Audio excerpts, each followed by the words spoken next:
오늘 본문의 말씀을 통하여서 말씀을 깨닫는 지혜와 응답받는 기도의 은총이 우리 예배 가운데 넘치게 되기를 소망합니다. 한자어 중에 철적이라는 말이 있습니다. 이 말이 무슨 뜻이냐면 수레바퀴의 자국이라는 뜻인데요. 어떤 사물이든 지나간 자리에는 반드시 흔적이 남는다라는 뜻을 가지고 있습니다. 모든 일에는 흔적이 남아있기 마련이죠. 여러분 각자의 집에만 가셔도 아실 수 있을 것입니다. 집에 남아있는 흔적을 보면 누구의 흔적인지 분명히 알 수 있듯이 말이죠. 저희 집에도 가면 꼭 흔적을 남기는 아이가 한 명 있습니다.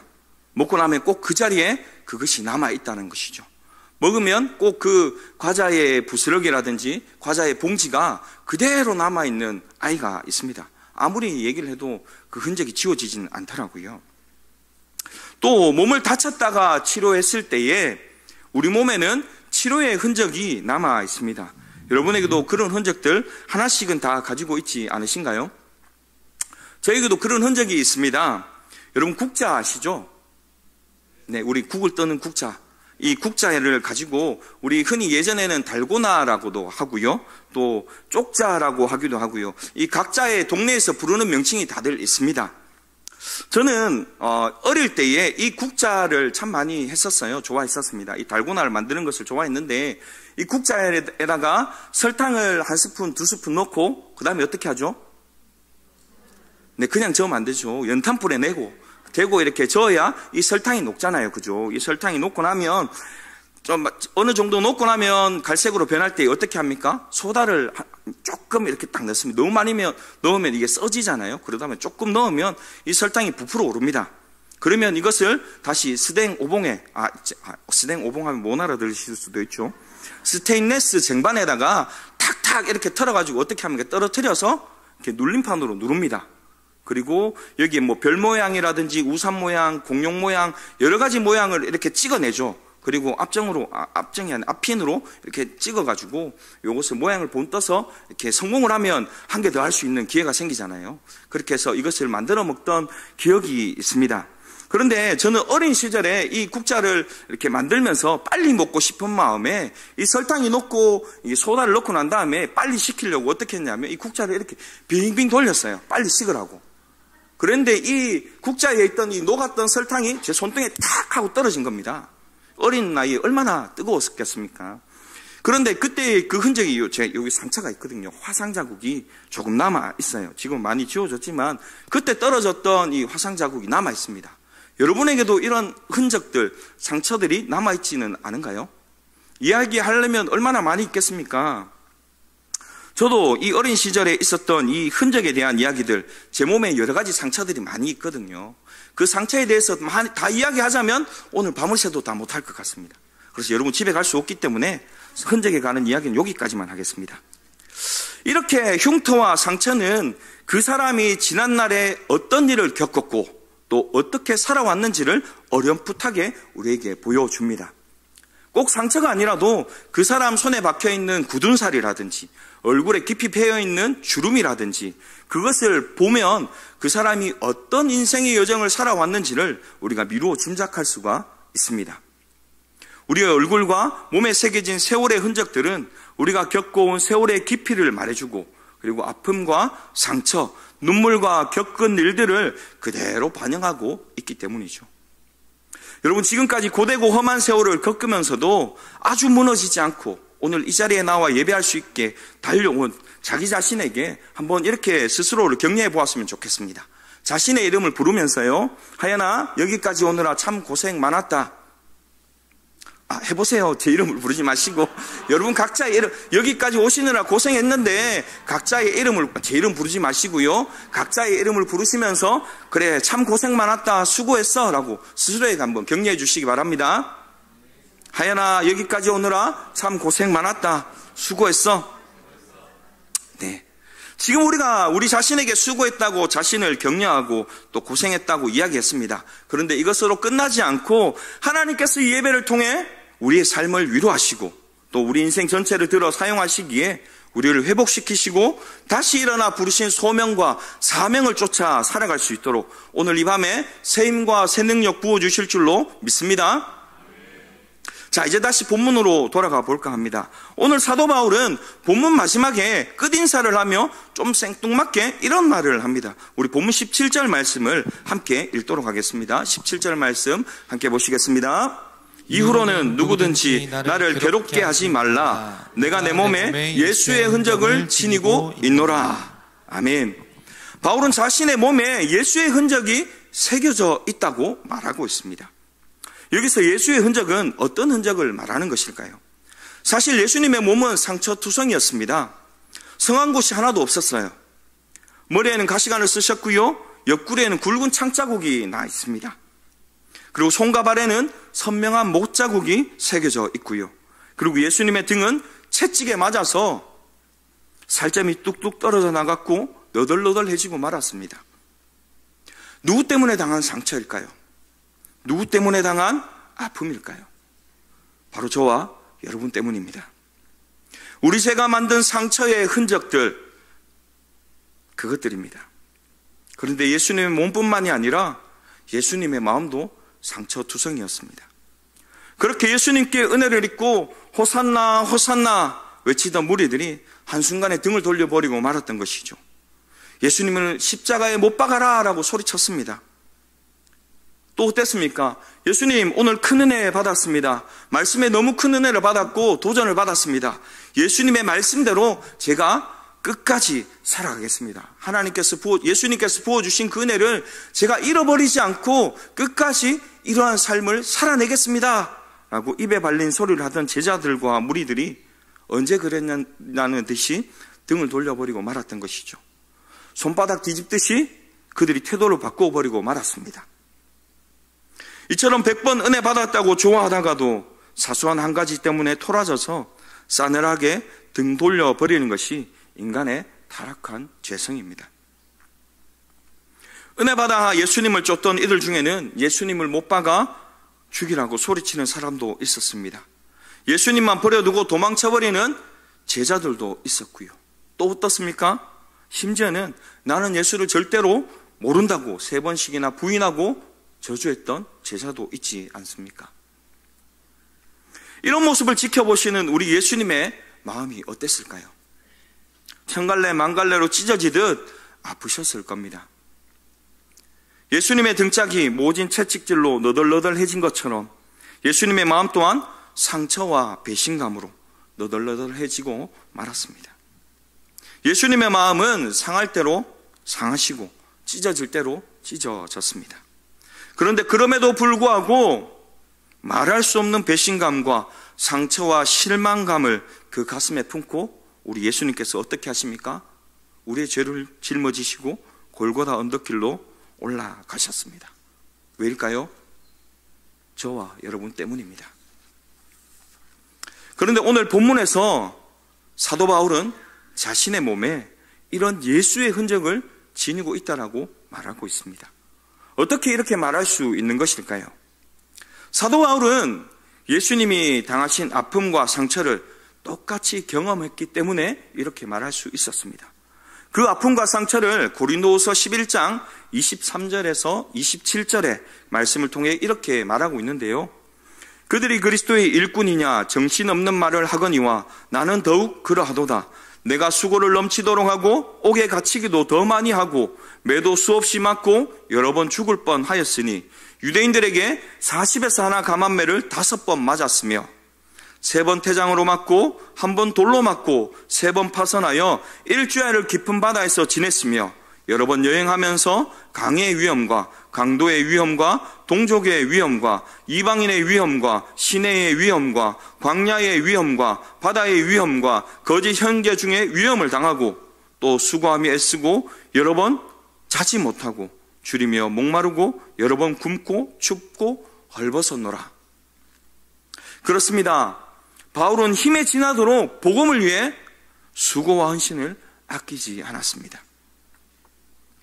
하지만 바울에게 돌아온 것은 무엇이었습니까? 돌팔매질과 테러와 살해의 위협과 비난과 조롱과 무시였습니다. 이런 고생과 수고의 흔적이 고스란히 바울의 몸에 흔적으로 새겨져 있고 성한 곳이 없을 정도로 상처투성이가 되고 말았다는 것이죠. 사도 바울은 오늘 본문의 말씀을 통해 예수님의 십자가를 자랑하며 자신의 몸에 지닌 예수의 흔적을 나타내기를 원했던 것입니다. 그런데 이 당시 유대주의자들, 그들이 자랑하던 것이 무엇입니까? 행함을 자랑하였고요, 그것으로 만들어가고 성취해가는 조건과 자격을 자랑하며 살아라고 그들의 입술로 이야기했습니다. 그리고 유대주의자들에게 있어서 가장 중요한 신앙의 유산인 할례, 그것을 자랑했다는 것이죠. 그런데 예수 그리스도로 말미암아 할례보다 더 중요한 것이 그들에게 생기자 이 교회 안에 문제가 발생해버리고 만 것입니다. 그러자 갈라디아 교회에 들어와 있던 유대주의자들, 또 예수를 믿어도 유대인식으로 믿어야 된다고 주장하는 사람들, 그들은 이렇게 주장했던 것이죠. 여러분, 예수님을 믿긴 하지만 그러나 여전히 하나님의 자녀요, 아브라함의 후손이 되기 위해서는 아브라함이 받았던 그 할례, 아브라함의 집에 누구든지 아들 이삭이든지 이스마엘이든지 그 집에 일하는 종이든지 이방인이든지 누구나 받았던 것처럼 하나님과의 관계가 지속되기 위해서는 비록 구원받았다고 하더라도 율법과 그리고 그 관행들, 할례를 꼭 받아야 합니다 라고 주장한 것이었죠. 이 사람들에 대한 바울의 안타까움이 오늘 우리가 읽은 갈라디아서의 편지가 된 것입니다. 왜 그런 주장을 섣불리 받아들이느냐에 대한 서운함이 배어 있다는 것이죠. 어떻게 내가 십자가를 전하고 왔는데 어떻게 십자가로 족하다는 그 복음의 진술을 다 갖다 버리고 복음만으로는 부족하다고 하는 그들의 주장에 그렇게 쉽게 동조하느냐, 그 말인 것입니다. 또 바울이 혼신을 다해 진리의 복음을 가르칠 때에 이 갈라디아 교회 성도들이 어떠했습니까? 아멘, 아멘, 그렇게 화답하지 않았습니까? 그런데 이 갈라디아 교인들이 하나님을 조금씩 알아가고 말씀을 조금씩 배워가다 보니까 머리가 굵어지기 시작했고요, 좀 안다 싶으니까 바울의 사도권을 가지고 흠을 잡고 비난하기 시작했습니다. 성도들이 이처럼 흔들리는 것을 보고 바울의 마음이 몹시도 서운하고 사실 안타까웠을 것입니다.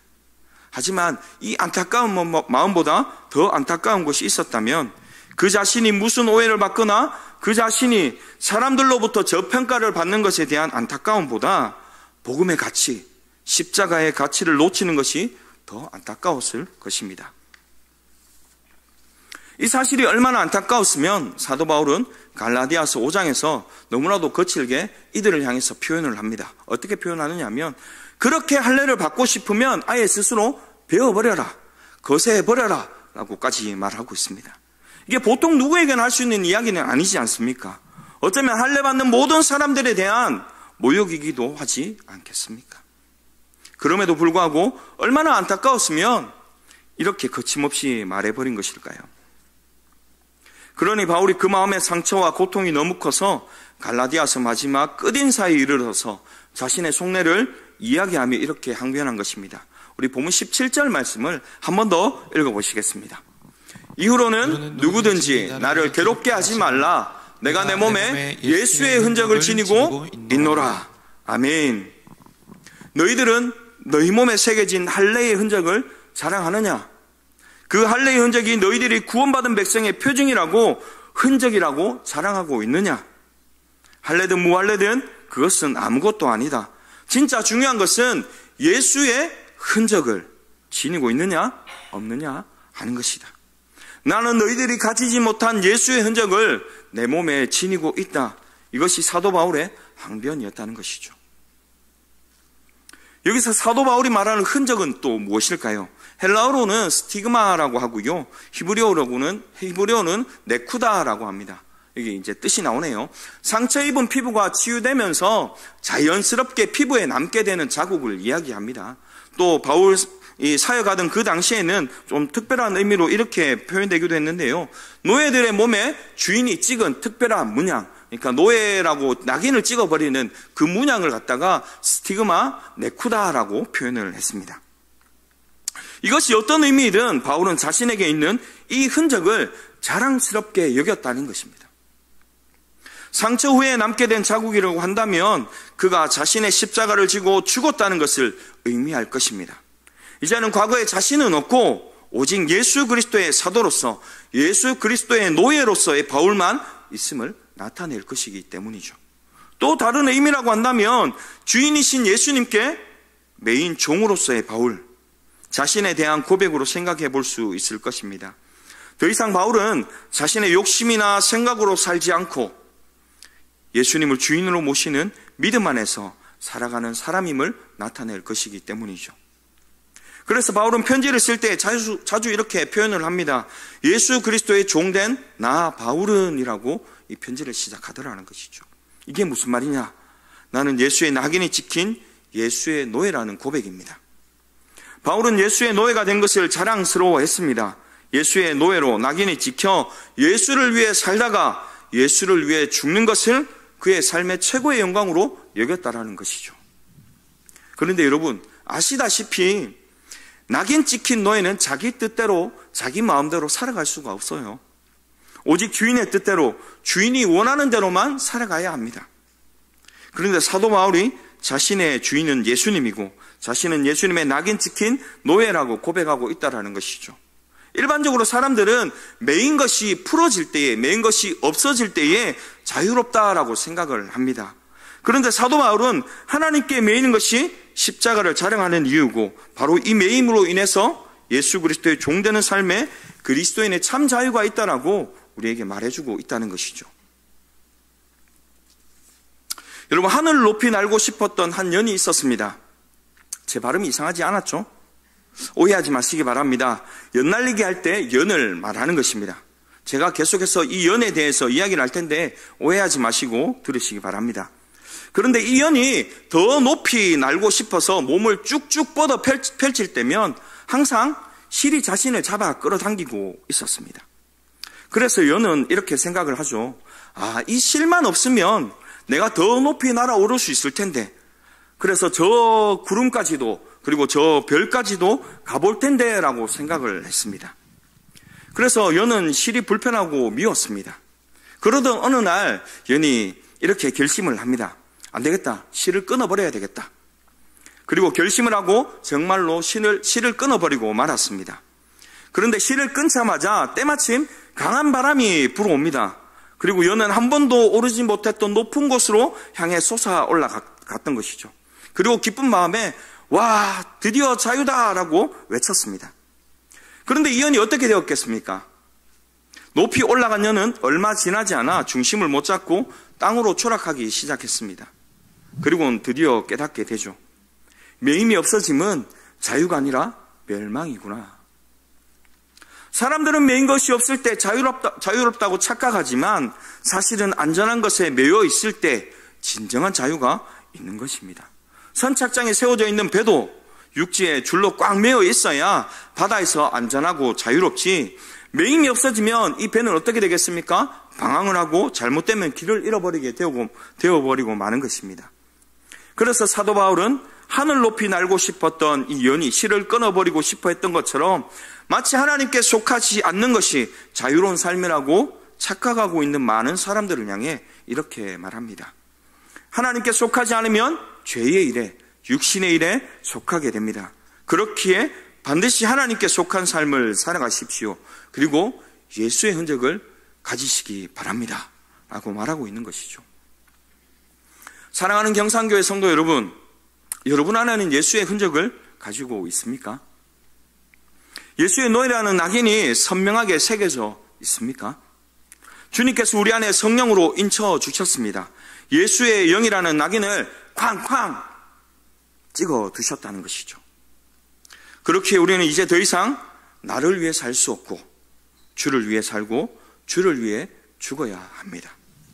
그리고 사나 죽으나 오직 주인 되신 예수님만 자랑하여야 할 줄로 믿습니다. 여러분이 예수님만 자랑하는 삶 살 수 있기를 소망합니다. 성도의 진정한 자랑이 무엇이겠습니까? 육체의 할례와 같은 신앙의 외적인 조건들이 아닙니다. 내가 신앙생활을 얼마나 오래 했느냐, 내가 이 교회 다닌 지 얼마나 오래 됐는지 신앙의 연수를 자랑하는 것은 결코 아닙니다. 다 육체의 할례와 같은 허탄한 자랑에 불과할 뿐입니다. 성도의 진짜 자랑은 내 몸에 새겨진 예수의 흔적이 있느냐라는 것이죠. 예수님을 위해 흘렸던 나의 눈물, 땀방울, 희생, 헌신, 신앙 때문에 또 교회를 섬기기 위해 감수해야만 했던 손해와 아픔, 그리고 대가지불. 하나님을 덜 예배하기 위해 내게 맡겨진 기도의 자리를 지키기 위해 드렸던 나의 시간과 기도의 흔적들, 이런 예수 십자가의 흔적이 여러분 안에 있느냐 말이죠. 여러분, 지금 우리 기도학교 50일을 통하여서 우리에게 이 예수의 흔적을 새기고 있는 줄로 믿습니다. 비록 피곤하고 고단하지만 이 시간들을 통하여서 우리 가운데 예수의 흔적이 새겨질 줄로 믿습니다. 십자가의 흔적, 예수의 흔적은 영광의 상처이며 우리의 자랑입니다. 우리의 믿음은 십자가이며 우리의 자랑도 십자가여야만 합니다. 나 같은 것 살리기 위해 예수님이 감수하신 아픔과 상처를 한번 생각해 보세요. 피투성이가 된 예수님의 얼굴, 너덜너덜 고랑이 파인 등자국, 허리에서 옆구리까지 관통한 창자국, 굵은 대못이 박힌 손과 발, 피멍이 들고 배신이 핥히고 간 예수님의 심장을 한번 생각해 보시기 바랍니다. 그 예수님의 흔적이 바울의 흔적이 되었고 오늘 저와 여러분의 흔적이 되어야 할 줄로 믿습니다. 사랑하는 경산교회 성도 여러분, 이제 예수님 위해 상처받을 각오가 되셨습니까? 주님의 몸된 교회를 위해 손해보실 각오가 되셨습니까? 복음 때문에 오해를 받고 무시당하고 배신당하고 왕따당하실 준비가 되셨습니까? 믿음 때문에, 예수님 때문에, 그 예수 이름 때문에 당하는 것은 아픔과 상처, 손해가 아니라 영광이요, 존귀요, 자랑인 것입니다. 그렇습니다. 복음과 주님의 몸된 교회를 위해 좀 당해도 괜찮습니다. 좀 손해보면 어떻겠습니까? 좀 오해받고 무시당하면 또 어떻습니까? 또 하나의 영광의 상처가 우리에게 새겨졌을 뿐입니다. 이것을 안 사도 바울은 이렇게 고백하죠. 오늘 본문 14절 말씀입니다. 함께 보시겠습니다. 그러나 내게는 우리 주 예수 그리스도의 십자가 외에 결코 자랑할 것이 없으니 그리스도로 말미암아 세상이 나를 대하여 십자가에 못 박히고 내가 또한 세상을 대하여 그러하니라. 아멘. 사도 바울은 십자가 외에 결코 자랑할 것이 없다고 말합니다. 그런데 사도 바울이 십자가 외에는 결코 자랑할 것이, 나는 돈도 있고요, 명예도 있고요, 권력도 있어서 자랑할 것이 많은데, 그리고 또 우리 애들도 잘 나가고요, 하는 일마다 다 잘 되는데 나는 십자가만 자랑하기로 했습니다 라는 이야기가 아니에요. 여기서 아멘 하시면 안 됩니다. 여기서 이야기하는 나는 돈 자랑도 할 수 있고요, 권력 자랑도 할 수 있고요, 자식 자랑도 할 수 있는데 그것을 자랑 안 하고 십자가만 자랑하기로 했다, 그 이야기가 아닙니다. 하나하나 헤아려 보니까 이건 정말 배설물이더라, 십자가 외에는 자랑할 것이 내게 아무것도 없더라 라는 말입니다. 사도 바울은 이것을 빌립보서 3장 4절에서 9절에 분명히 우리에게 말해주고 있습니다. 그러나 나는 육체를 신뢰할 만하며 만일 누구든지 다른 이가 육체를 신뢰할 것이 있는 줄로 생각하면 나는 더욱 그러하리니 나는 8일 만에 할례를 받고 이스라엘 족속이요 베냐민 지파요 히브리인 중에 히브리인이요 율법으로는 바리새인이요 열심으로는 교회를 박해하고 율법의 의로는 흠이 없는 자라. 그러나 무엇이든지 내게 유익하던 것을 내가 그리스도를 위하여 다 해로 여길 뿐더러 또한 모든 것을 해로 여김은 내 주 그리스도 예수를 아는 지식이 가장 고상하기 때문이라. 내가 그를 위하여 모든 것을 잃어버리고 배설물로 여기면 그리스도를 얻고 그 안에서 발견되려 하매니 내가 가진 의는 율법에서 난 것이 아니요 오직 그리스도를 믿음으로 말미암은 것이니 곧 믿음으로 하나님께로부터 난 의라. 아멘. 사도 바울은 육신의 자랑거리들이 아무리 많아도 그 모든 것이 다 배설물이라고, 또 다 똥과 같더라라고 우리에게 말하고 있습니다. 여러분은 어떻게 생각하십니까? 여러분 혹시 오늘 아침에 화장실 다녀오신 분들은 화장실 물을 잘 내리셨기를 바랍니다. 만약 그게 아깝다고 그냥 두고 오셨다면 지금쯤 온 집에 냄새로 가득 차버리고 말았지 않겠습니까?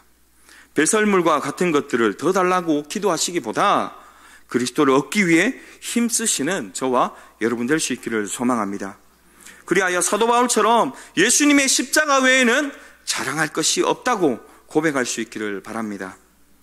그렇습니다. 우리가 자랑할 것은 주 예수 그리스도의 십자가, 그분의 공로밖에 없습니다. 누가 뭐라 해도 예수님만 자랑하는 저와 여러분 될 수 있기를 소망합니다. 이제 빌립보서 3장 12절에서 14절 말씀을 찾아서 함께 읽고 말씀을 맺고자 합니다. 우리 같이 앞에 말씀이 나오는데요, 같이 한번 읽어보실까요? 내가 이미 얻었다 함도 아니요 온전히 이루었다 함도 아니라 오직 내가 그리스도 예수께 잡힌 바 된 그것을 잡으려고 달려가노라. 형제들아, 나는 아직 내가 잡은 줄로 여기지 아니하고 오직 한 일, 즉 뒤에 있는 것을 잊어버리고 앞에 있는 것을 잡으려고 표대를 향하여 그리스도 예수 안에서 하나님이 위에서 부르신 부름의 상을 위하여 달려가노라. 아멘. 오늘 이 고백이 우리의 고백이 될 수 있기를 원합니다. 나는 예수께 붙들린 인생입니다. 예수 그리스도께 메인 인생, 예수 그리스도의 종입니다. 하나님이 위에서 부르신 부름의 상을 위하여 달려갈 때에 십자가만 자랑하는 인생 되게 하여 주옵소서. 이 고백이 저와 이 자리에 함께한 우리 경상교회 모든 성도님들의 고백이 되어질 수 있기를 간절히 소망합니다. 제가 오늘 이 결론의 말씀을 준비하면서 찬양이 하나 생각이 났습니다. 그래서 제가 특송으로 하나 부르고 싶은데요, 불러도 될까요? 만약 싫으시다면 그냥 기도하고 마치겠습니다. 그래도 좋다고 하시니까 제가 한 절만 부르겠습니다. 우리 가사는 앞에 나오니까요. 여러분 모르시는 찬양이지만 이 앞에 가사를 한번 묵상하시면서 저의 이 마지막 결론을 담은 고백입니다. 우리가 이렇게 살아야 될 것 같다는 생각이 들었고요. 저도 그렇게 살고자 결단하면서 이 찬양을 한번 불러보겠습니다.